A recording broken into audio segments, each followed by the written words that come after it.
Hi everyone.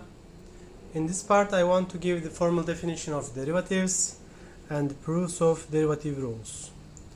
We have two formal definitions of derivatives. The first one is limit when h tends to 0, f of x0 plus h minus f of x0 divided by h.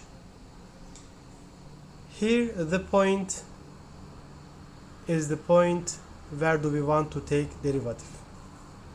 The second formal definition of the derivative is also expressed by limit. The variable z tends to x, f of z minus f of x is divided by z minus x. It's all up to us to take derivative of a function using the formal definitions of derivative. So the first rule is the derivative of a constant function is equal to 0. Now we will prove this fact using definition of derivative. If we apply definition of derivative to f of x, which is c, at every value of x, it does not depend on x actually, we find that limit when h tends to 0, f of x plus h minus f of x divided by h becomes f of x plus h for c is equal to c f of x, of course, is given as c, so c minus c divided by h, which is 0. So derivative of a constant function is always equal to 0. Second derivative. Derivative of x to the power n is equal to n times x to the power n minus 1. Now we will prove this equality using definition of derivative. The function is x to the power n. It is the formal definition of derivative. Second formal definition of derivative. We directly use this formula, so it becomes z to the power n minus x to the power n divided by z minus x. Okay, so we can rewrite numerator as z minus x times z to the power n minus 1 and the addition of other parts. So it is the noun formula. So if we substitute, if we cancel these two terms, we have this fact, this expression, and when z tends to x, we have n times x to the power n minus 1. Okay? It's actually not so difficult to see that when z tends to x, if you plug x instead of z into z expression, then you will see that you have n times x to the power n minus 1. The third rule. Let's say u is a differentiable function of x and c is a constant. Prove that derivative of c times function u becomes c times derivative of u with respect to x. We will again use the formal definition of derivative. The function is c times u of x. So instead of f of x plus h, we have c times u of x plus h instead of f of x plus h, minus, instead of f of x, we have c times u of x. Okay? Using the properties of limit, of course I can write c here, then the rest becomes this, and as you see, this part is actually the formal definition of derivative for the function u of x. So it is u prime of x actually. So c times u prime of x. The third rule of derivative of u plus v is derivative of u plus derivative of v. Using the formal definition of derivative, the function is this: u of x plus v of x. Instead of f of x plus h, I write u of x plus h plus v of x plus h, which is written here, minus, instead of f of x, I write u of x plus v of x, which is written here, divided by h. Okay? If I re-express this,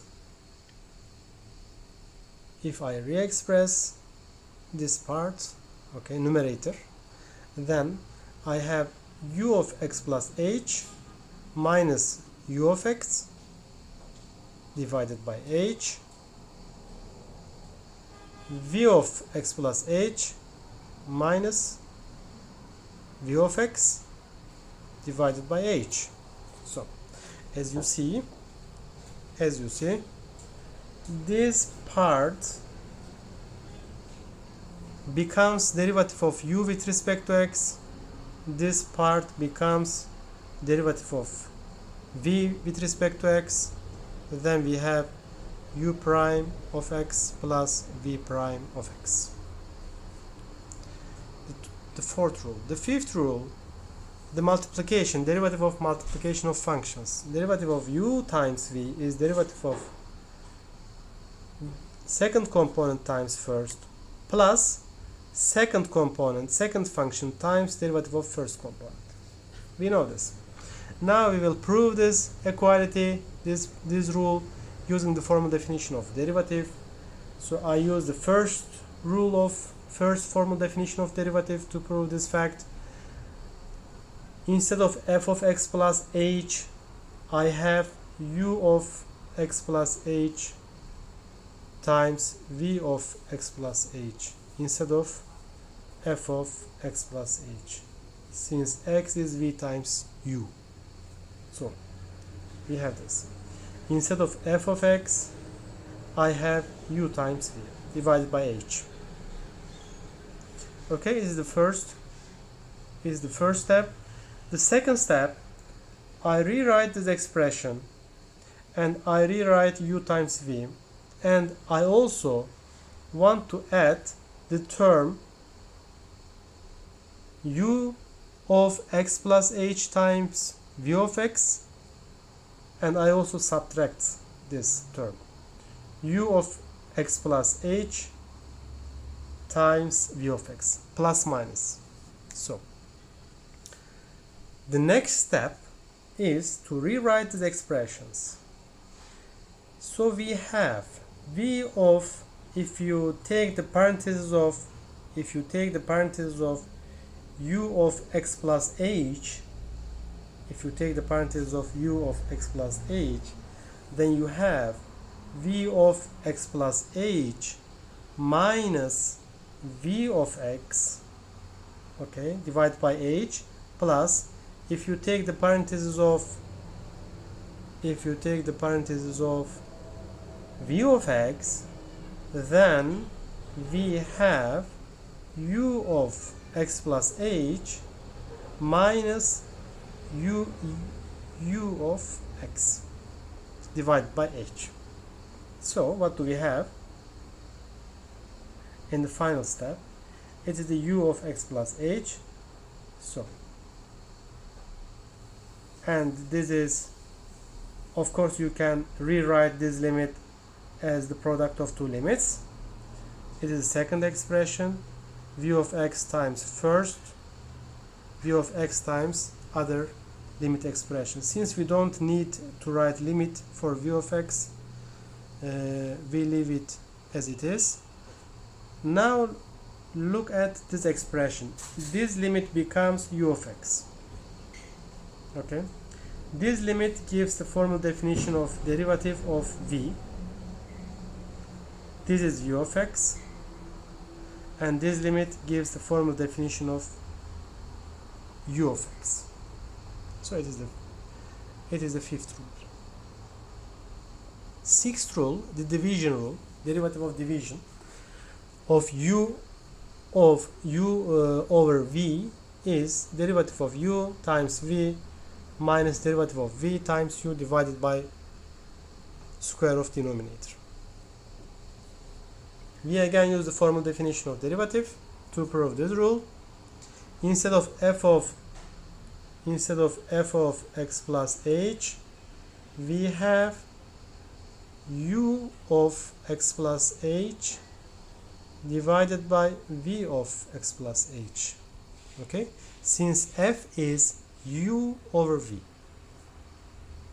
I write down here minus f of x minus u over v divided by h, and if you substitute all this expression, you will have this. Okay, if we add and subtract u times v and rewrite all these expressions, we will get the desired result. We will obtain the desired result. Okay. Now we will solve some problems using the formal definitions of derivative. In example 1, the general polynomial of degree n has this form, as you know. What is derivative of this p? Actually, it's very easy to find derivative of p, since derivative of x to the power n is n times x to the power n minus 1, and so on. Very simple example. Example 2, find derivative of x to the power 7 over 2 using rewriting x to the power 7 over 2 as x cubed times square root of x, and using the product rule of derivative. Express your answer as a rational number times as a rational power of x. The aim of this question is to use the properties of derivative. It is the only aim of this question. I rewrite x to the power 7 over 2 as x cubed times square root of x, and derivative of this multiplication is first term times derivative of second term plus second term times derivative of first term. If you take derivative of square root x, you will have 1 over 2 square root of x plus square root of x times derivative of x cubed is 3x squared. If you substitute these two addition, you will have 7 over 2 times x to the power 5 over 2. Another nice question is f of x is given as the square root of 5x squared plus 1, and we will use the formal definition of derivative to find f prime. It is the formal definition of derivative. Okay. If we use the given function in this formula, then we have this expression. Okay. Since we have a square root expression, it is logical, it's meaningful to multiply both numerator and denominator by its conjugate. So if you multiply by denominator and numerator by its conjugate, we will have this expression. Okay. If you cancel some parts, if you expand this term x plus h squared, and if you cancel some parts, we will finally have 10xh plus h squared divided by the parenthesis of h something. So we also can cancel these a's. We have h here, finally we will have h here, and 10x for the first term. Then 10x plus h divided by this complicated expression. When h tends to 0, this part tends to 0, this tends to 0, and finally we have 10x divided by 2 square root 5x squared plus 5. If you cancel 2 and if you cancel these 2's in numerator and denominator, finally we will have 5x divided by square root of 5x squared plus 1. Example 4. We will find derivative of this complicated division using the properties of derivative. So as you see, we really have a complicated division. If you have this kind of complicated divisions, it's meaningful to take ln of both sides and continue to solve the problem. The first step is to take ln of left hand side and ln of right hand side of the equality. Ln of left hand side becomes ln y, very simple. Y, and do not forget that y is the function of x. Derivative of right hand side using the properties of limit. Which properties? These properties. Ln e times b divided by c times d is equal to ln a plus ln b minus ln c minus ln d.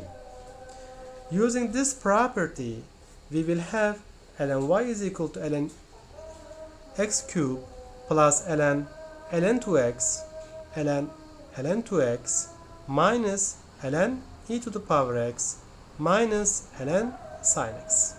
Okay? So now we are ready to differentiate both sides of the equality. Derivative of left hand side, again, do not forget that y is a function of x. This is why derivative of y becomes derivative of y is y prime. What about derivative of ln y? Derivative of ln y is derivative of inside over inside. Derivative of inside over inside. Okay? So it is y prime divided by y is equal to derivative of ln x cubed is equal to derivative of inside 3x squared divided by x cubed. Derivative of this term ln 2x, derivative of inside, derivative of ln 2x, let me first write derivative of inside. Derivative of ln 2x is derivative of 2x, which is 2, divided by 2x. So this is 1 over x. Okay? So derivative of ln 2x is derivative of inside, which is 1 over x, divided by inside. So this is 1 over x times ln 2x. Minus derivative of ln e to the power x. As you know, ln e to the power x is actually x. So derivative of x is 1 minus 1. And finally, derivative of ln sin x, derivative of ln sin x is equal to derivative of inside, which is derivative of sine, which is cosine, divided by inside. So derivative of ln sin x is equal to cosine x divided by sin x or cotangent x. Okay, it's all up to you to write down. If you substitute, okay, the above expression, you will have this step. And finally, if you make y prime alone, and if you write y here, this y, you will get this expression. It means you find derivative of the function y. Another example. Again, we have a complicated rational function. Square root of x plus 1 divided by square root of x plus 1 plus 1 square. We can write this function as a composition of two simpler functions. Okay, it is the first way you may check this solution if you stop this video, but I want to solve this problem using another way, using the method which I used for the previous problem. Y is equal to square root of x plus 1 divided by x plus 1 square plus 1 square, square root plus 1 square. I want to take ln of both sides. ln of both sides. Then continue to solve the problem. Square root x square, x plus 1 square, root plus 1 square. And using the formal definition of ln function, okay, I have ln of square root of x plus 1, okay, ln of square root of x plus 1. Now, instead of square root, I want to write 1 over 2, okay. Instead of writing 1 over 2 here, I want to write down 1 over 2 here. 1 over 2. Using the properties of ln. Okay, I continue to write the expression plus, not plus anymore, we have minus since we have a division, minus ln of denominator, ln of square root of x plus 1 square root plus 1 square. Okay, let's go. 1 over 2 ln x plus 1. Okay, I continue to simplify the expression using the properties of limit. I write down 2 in front of ln function. Now I have ln of x plus square root of x plus 1 plus 1. Okay, now I think I am ready to differentiate each side. As you see in this step, it is very easy to differentiate each side of the equality. Derivative of ln y becomes y prime divided by y. Derivative of this term is 1 over 2 times derivative of inside is 1 divided by inside. Derivative of this term is minus 2 derivative of inside, which is derivative of square root of x plus 1. Derivative of square root of x plus 1, you will find this expression, time divided by inside. Okay, derivative of x plus 1 square root, okay, this derivative, plus 1. If you wish, you can write plus 1 also. Okay, plus 1 divided by the same expression. I think this way is more simpler to find derivative of this complicated function. And finally, we have more simple question. Derivative of 4 plus square root of 7 plus x cube. If you rename the inside of the square root function as u, okay, and take its derivative, you will easily find derivative of the given function.